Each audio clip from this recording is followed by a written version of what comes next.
That's a good one. A bit of unseen cinema. Good evening, good evening, good evening, good evening, good evening, good evening. Hello and welcome to A Bit of Unseen Cinema, a show where I sit around and watch films that an insulting amount of people have seen, but due to some marine naval politics, haven't. Now let's face it, it's a show. It has cuts, a suspicion of edits, and a vague helping of a written script. So, now if that doesn't moisten your LCD plasma viewing glands, then my name isn't Michael Jackson. What? Now, before any ado is in any way furthered, we'll have to talk about director Roman Polanski, known for Chinatown. A very good film, with Jack Nicholson and Faye Dunaway. I suggest you watch it. The Pianist, a very good film with Adrian Brody. And, again, I suggest you watch it. And The Ghost, to which I haven't seen, but I suggest you watch it. I like to do some research about the film I'm going to watch, be it the cast, writers, director, any trivia about the making of. I don't care too much about plot summaries or spoilers. I couldn't care less. When I saw that it was Roman Polanski directing Rosemary's Baby, a few lights went off. Then I had to rush and replace them. As soon as I sat back down again, I knew that it was going to have that 60s, 70s feel. Not in a bad way. But it's just that those are the type of films that get taught in schools. The thing is that I wasn't quite sure if I'd seen anything that Polanski has directed. That wasn't until I looked him up and found out that there were plenty of things that I have seen of his. Mia Farrow, who plays Rosemary Woodhouse, is another name that I know of, but not quite sure who they were. I do know that she was married to Frank Sinatra, and on the set of this film, she was handed divorce papers.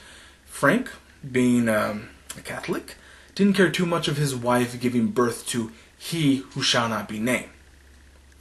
I don't mean Lord Voldemort. But he can be part of the mafia and help get votes for Kennedy. Anywho, won't you join me as I watch Roman Polanski's 1968 film, Rosemary's Baby?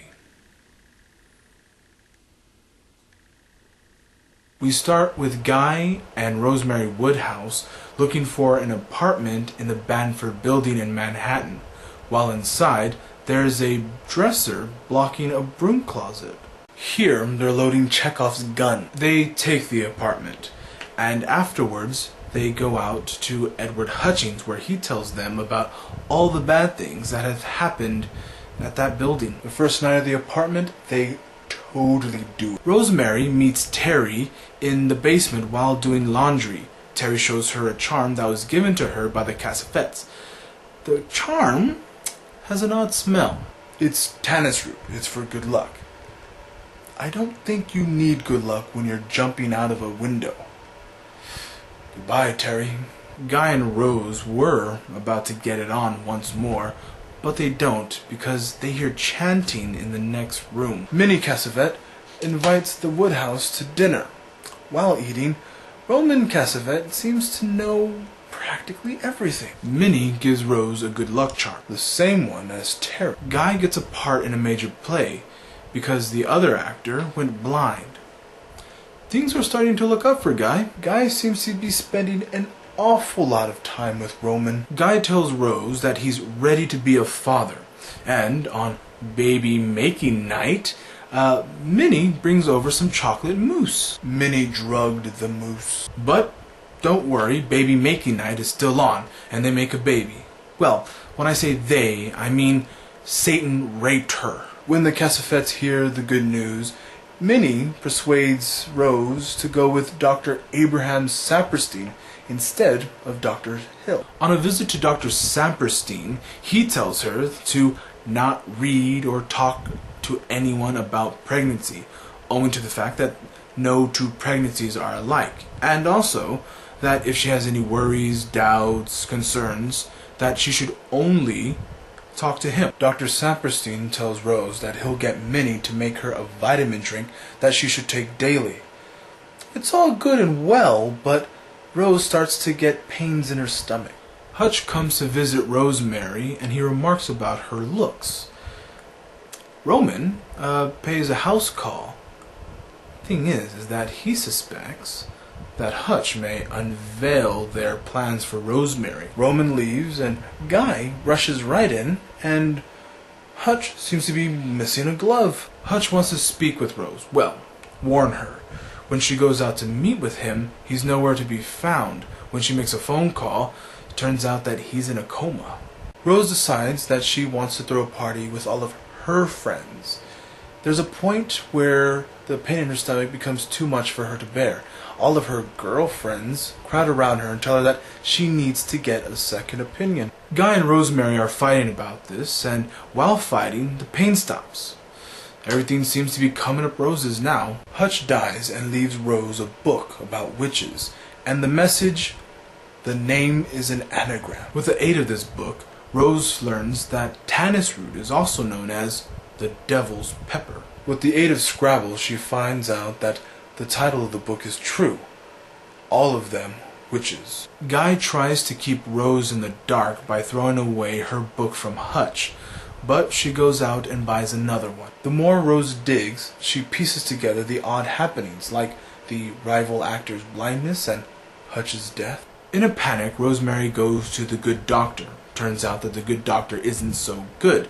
By the offhand remark, Rose finds out that the doctor uses tannis root. Rose rushes to Dr. Hill thinking that she's safe, but Guy and Saperstein come to collect her. With all the excitement and being close to term, Rosemary gives birth in the apartment. The next day, Saperstein tells her that she had a miscarriage. She doesn't believe him. And at this point, she's basically under house arrest. She hears a baby's cry and knows that it's hers. Remember Chekhov's gun? Well, it goes off.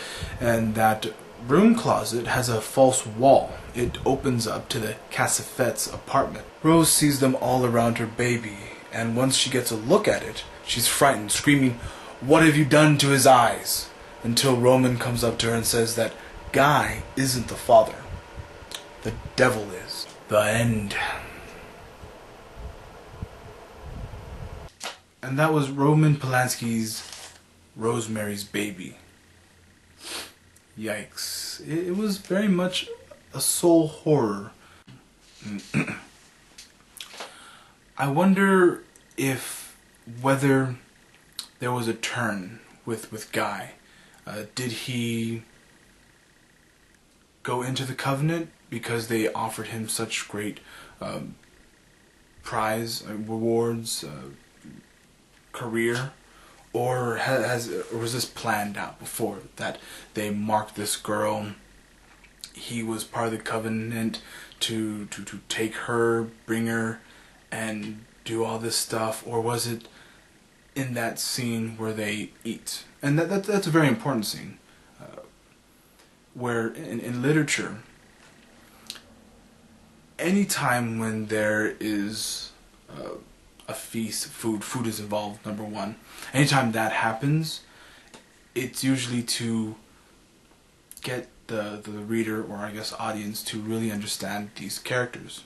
Like the way Roman is very commanding and sly. Throughout any scene with him, he has piercing eyes, and you know that he is in command. Minnie, very hungry, very in your face. She's always jittery, always having to move. Which, I mean, then you go into Rose, who's very reserved, and then you get to see Guy, how he's just taking things in, constantly taking things in. He's very selfish. So I mean that what is more scary? That your husband has always been a witch and he never loved you, and so he got you, or that the one you love turned and became something evil. I think it's most likely that Guy turned and became evil, part of the baddies. Before the rape, Guy was very physical with her. I mean, their first night in the apartment, they got it on. Afterwards, he's very much closed off. He's not very physical with her. he doesn't pay attention to her mostly, just, and anytime she starts to wander away from his control, he gets very angry and tries to keep her in the dark about things, which I think that has that in itself, that own thought, that is very, very scary, to know that someone you have loved turned. Like, there was passion, beauty, wonderment, and that soured. There was a disconnect. What you've vowed to honor and keep, you broke and you severed, and you gave your firstborn to him. I was stunned to find out that the actress who plays Minnie Cassifet is Ruth Garden, who is in another movie called Harold and Maude. Ruth plays Maude, which is a very wonderful, quirky... It is such a departure, let me tell you, from this woman. A mark of a good actor is to make you believe they are that character, and that if anyone were to play that role, it would break it, because that person, that actor, owns that role, and Ruth Garden does a wonderful job at it. Well, my lovelies, would I watch this film again? Yes. Does this work today? God, yes. If you like this video and other videos that I've done, you know, some horrible taste, but I respect it nonetheless. So like, comment, subscribe, and if you don't, well, you have a wonderful taste, and I honor that, but please do like, comment, and subscribe.